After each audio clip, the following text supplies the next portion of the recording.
According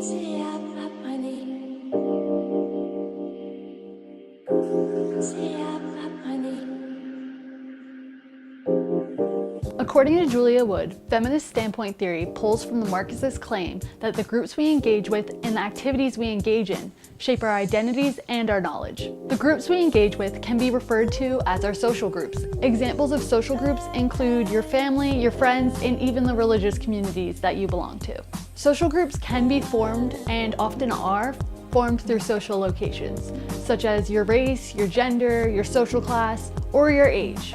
After learning about feminist standpoint theory in a class that I took during my first year at college, I realized that I could apply the theory to understand why me and my dad have such opposing views on social issues. More specifically, conversations we have about our different opinions on abortion. Yeah, things are about to get a little heavy, but just hold on for a second, because this isn't going to turn into a lecture about whose opinions are wrong and whose opinions are right. To begin, let's talk about my dad's view on abortion and how his social groups growing up influenced it. My dad was raised in Pittsburgh, Pennsylvania, in a dominantly blue-collar, Roman Catholic and conservative neighborhood. My dad attended Catholic school, went to Mass every single Sunday, even when he was on vacation, and followed the teachings of the Bible closely. As a result of the dominantly Roman Catholic community that he was brought up in, my dad till this day meticulously follows the teachings of the Bible. Therefore, since one of the 10 commandments featured in the Bible is "Thou shalt not kill," my dad thinks that abortion is a sin. Why? Because my dad views life as beginning as soon as the sperm fertilizes an egg. Therefore, even in the earliest stages of pregnancy, my dad views abortion as taking away someone's life.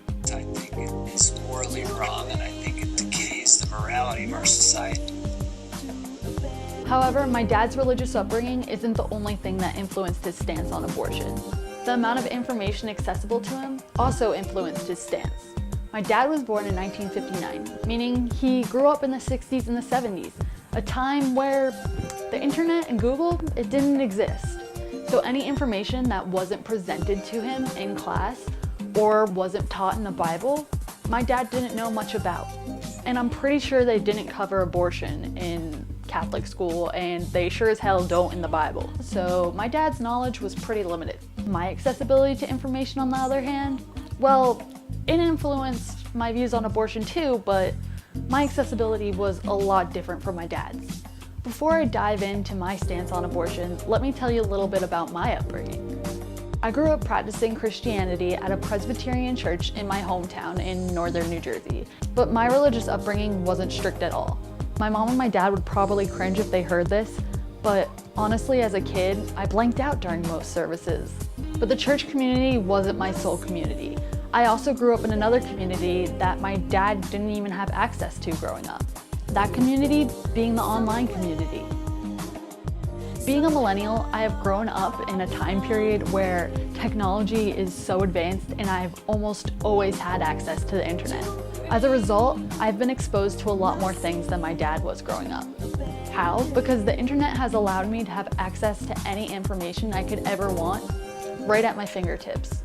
I never had to rely to what was taught to me in school or at church to form my own opinions.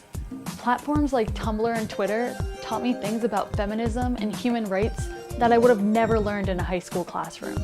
Thanks to feminism, I learned that every human has a right to do whatever they want with their own body. Therefore, I developed a pro-choice stance on abortion, because I personally feel that it's not my place to tell someone what they can and can't do with their body. So if you want to get an abortion, that's your call, it's not mine. So there you have it, my dad and I's childhood upbringing and how it affected our ideas about the world around us is a prime example of feminist standpoint theory.